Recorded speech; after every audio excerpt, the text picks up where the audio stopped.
My name is Emma Carter.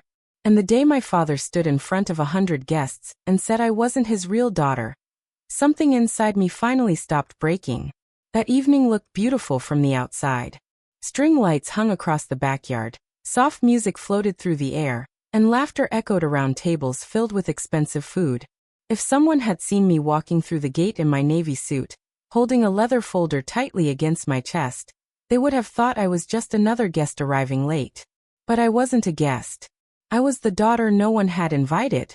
I stood there for a moment, watching from the shadows as people toasted my father, celebrating his retirement and his 70th birthday. He stood tall at the center of the yard, smiling proudly, shaking hands, laughing loudly like a man who had built a perfect life. My stepmother stood beside him, glowing in a pale green dress, nodding politely at guests as they congratulated him. My younger brother moved between tables, joking with friends, acting like the world belonged to him. No one noticed me at first. And honestly, that wasn't surprising. For most of my life, I had been invisible in that house. But what happened next was something none of them expected.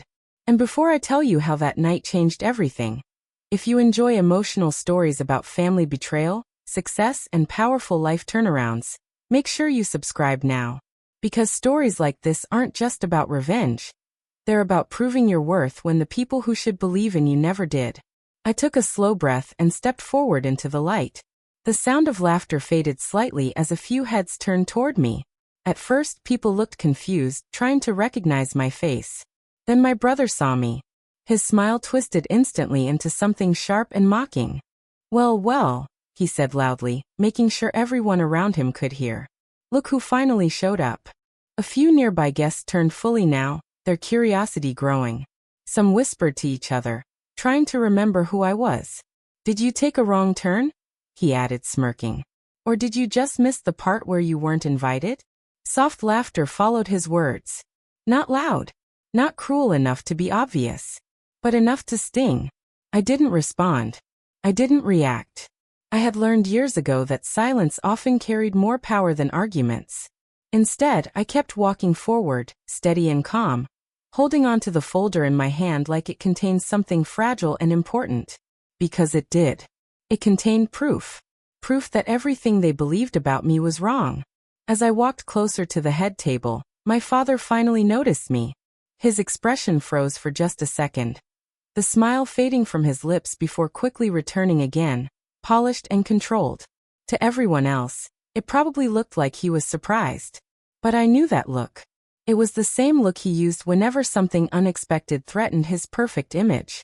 He lifted the microphone again, clearing his throat as the crowd quieted. "Ladies and gentlemen," he began smoothly, "before we finish tonight, I want to make one final announcement." Something about the tone of his voice made my stomach tighten. The air around me suddenly felt heavy. Guests leaned forward slightly, sensing something important. And then he said the words that would echo in my mind forever. "To my son Nathan," he said proudly, raising his glass toward my brother. "I leave everything. The house, the land, the accounts, everything I've worked for." People clapped. Smiles spread across faces. Nathan grinned widely, soaking in the attention like he had always done. Then my father turned his eyes directly toward me, and his voice hardened. "As for Emma," he paused, letting the silence stretch. "She's not my biological child, so I forgot to include her in the will." For a second, no one reacted. Then laughter broke out. Real laughter. Some people gasped awkwardly. Others chuckled nervously, unsure whether it was a joke or not. A few glanced at me with uncomfortable expressions, but none of them spoke. Even my stepmother gave a soft, polite laugh, avoiding eye contact with me completely. I stood there, surrounded by noise, but inside, everything went silent. Not because I was shocked, but because deep down, I had always known this moment would come. My entire childhood flashed through my mind in pieces. The ignored school awards, the quiet dinners, the cold glances, the whispered words I pretended not to hear. Every memory built toward this moment like steps leading to a door that had finally been slammed shut in my face. Still, I didn't cry. I didn't shout. I didn't beg. Instead, I walked forward slowly until I reached the head table. The laughter faded as people noticed my movement. Curiosity replaced amusement. I placed the leather folder carefully on the table beside the birthday cake. Nathan leaned closer, squinting at it with mock curiosity. "Well, look at that," he said sarcastically. "She brought a gift after all." More chuckles followed. But this time, they sounded uncertain. Because something in my expression had changed. I opened the folder slowly and pulled out a single sheet of paper. Thick. Official. Carefully printed. The golden title at the top caught the light. And suddenly, the yard grew quiet. "I bought this for you," I said calmly, loud enough for everyone to hear. My father's smile faded completely. I held the paper higher. "A lakeside property," I continued. "Lake Tahoe. Worth $3.2 million. Gasps rippled through the crowd. Someone whispered, "Did she say 3 million?" Nathan's smirk disappeared. For the first time that night, silence filled the air.